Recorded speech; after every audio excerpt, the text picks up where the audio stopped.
Welcome back to Dear Veronica, everyone. I'm your host, Veronica Belmont. Remember our Zune discussion from a few episodes back? Zune. You guys had a lot to say about your beloved music players. Sean says, I use my Zune connected to my home stereo and in my car.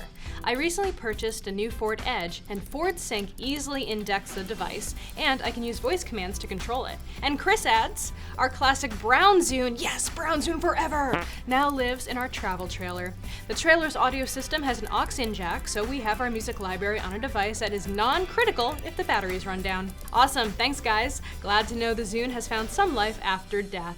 On to our first question of the day from viewer Mark. He says, Dear Veronica, I work as a rendering artist, which involves a lot of waiting. Loading a scene, wait, make adjustments, wait on result. Each time between 30 seconds and 2 minutes.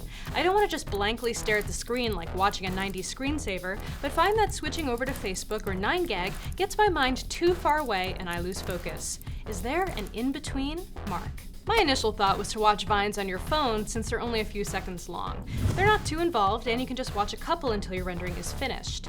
The internet, however, had some other ideas for you.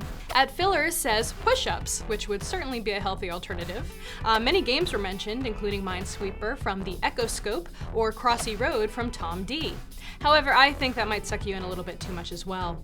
Rockitude thinks Twitter is the perfect thing for this scenario since you can flip through a couple and get back to work, but that might be just as bad as Facebook for taking your mind off your project too much. Finally, Twitter user @RenderAnything, appropriately, says to get a faster render farm. Seems legit. Up next, we have an email from Gil. He wants to know, what are some easy-to-learn programs for making apps? Preferably one that can integrate mapping or map software. Gil. Now, my friend Brett Rounsable has an app out called Mission Pick, and he's here to answer that question for you. Take it away, Brett. Oh, great question. So there are two ways to look at this question. The first is that you're looking for a software program of some kind that's going to help you build an application despite not knowing anything about development.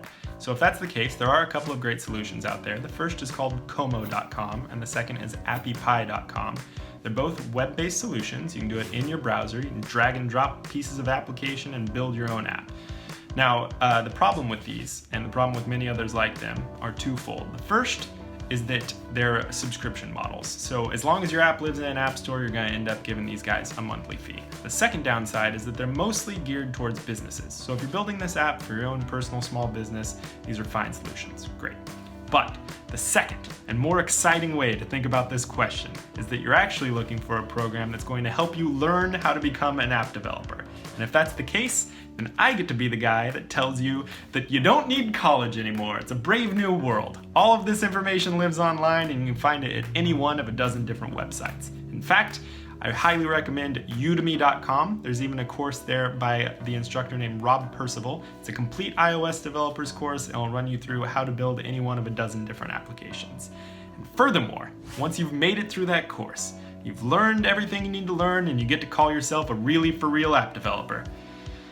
Give me a call, because we're hiring and it's like really difficult to find a good developer. Thanks, man. You can check out Mission Pick on the App Store or by following the link from the blog post. You can also follow him on Twitter @Amtrekker. Last but certainly not least today, we have this question from Karen K via email. My question is, I really want to participate in the world of Twitter, but I have social media anxiety. The thought of random strangers being able to look me up and follow me kind of creeps me out. What should I do? Thanks, Karen K. Well, thank you for writing in, Karen. Now, Twitter can definitely be overwhelming sometimes. My first question to you is, why do you want to use it?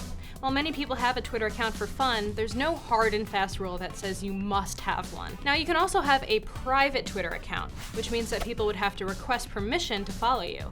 Now, this is great if you don't want a bunch of randos reading your thoughts. The downside is that you can't post links to your tweets or embed them, but maybe that's not a big deal for you anyhow. But it also won't prevent you from following anyone that you're interested in reading, so it's more of a passive way of participating in Twitter, but it's also a little safer for your anxiety. Let me know how it all works out. Well, that about wraps it up for this week. Thank you so much for watching. If you have questions for the show, please email them to me at veronica@engadget.com or by using the hashtag #DearVeronica.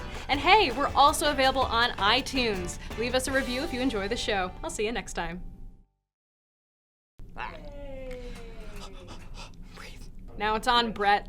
It's on now, Brett.